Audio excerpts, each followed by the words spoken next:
I don't choose these stories. They find me. Listen carefully.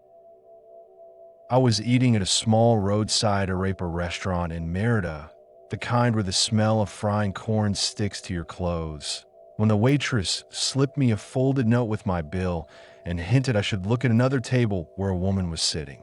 The woman left, and I stayed in there alone with that note in my hands. I thought it was a phone number, something harmless.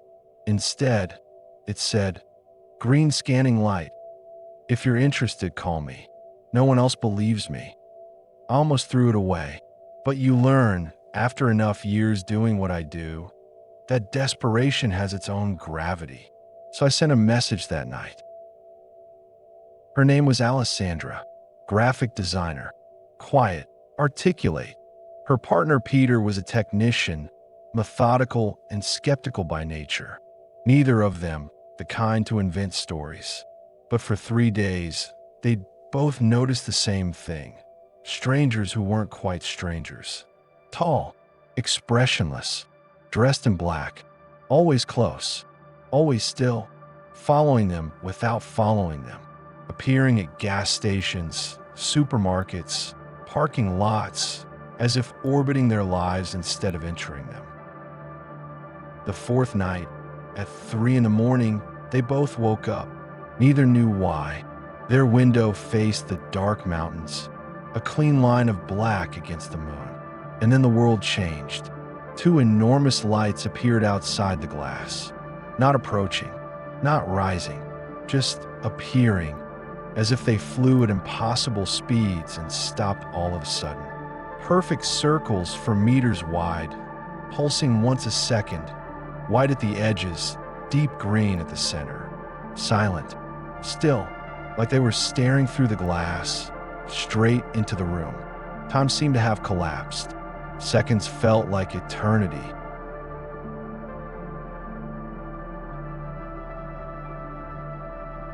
Then a beam swept across the room.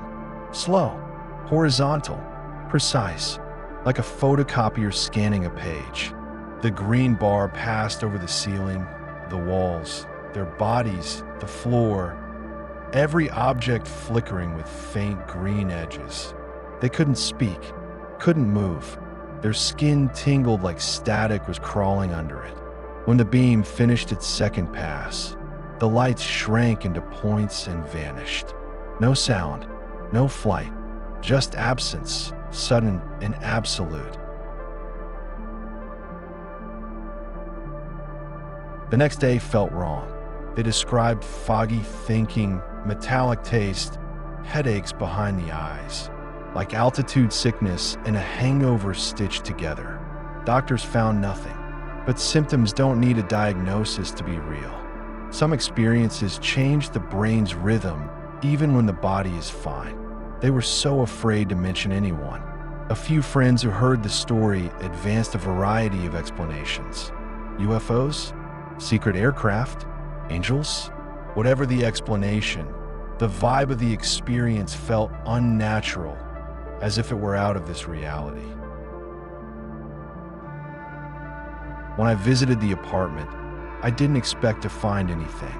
Most cases like this leave no trace at all, but the walls near the window still held a detectable charge, air ions far above background levels, a faint magnetic swirl in the plaster, and tiny pits on metal surfaces, the kind left by micro-arcing, as if the air itself had snapped.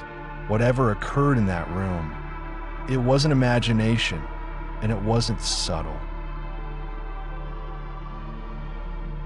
Before I left, Alessandra told me something she had remembered only after the shock faded. The strangers in black, the ones who didn't blink, didn't sway, didn't shift their weight. She said they weren't looking at her or Peter. They were always looking past them, at the mountains, as if waiting for something to arrive. I didn't give them all my theories. They were already living with enough uncertainty. But I told them the essentials, the part that mattered most. Those lights weren't visiting you, I said. They were examining everything your life touches. Your home, your objects, your movement through the world. Because the beam behaved like a scanning grid. Because the silence matched non-propulsive movement. Because the strangers appeared before the light, not after. And because the symptoms matched not radiation, but interpretation overload. The human body tried to decode a signal never meant for human senses. Then I told them the truth I wish I didn't believe. You weren't chosen, I said calmly. You were contaminated. Something you crossed paths with, something you touched, carried information someone else wanted. The room was quiet for a long time, and then I added, almost gently, if they wanted to return, they would have already. A reassurance and a warning. On my way out, Peter asked, what do we do if we see those people again? The ones dressed in black. I told him the only honest thing I could. If they come back, I said, it won't be to observe. Observation is already complete.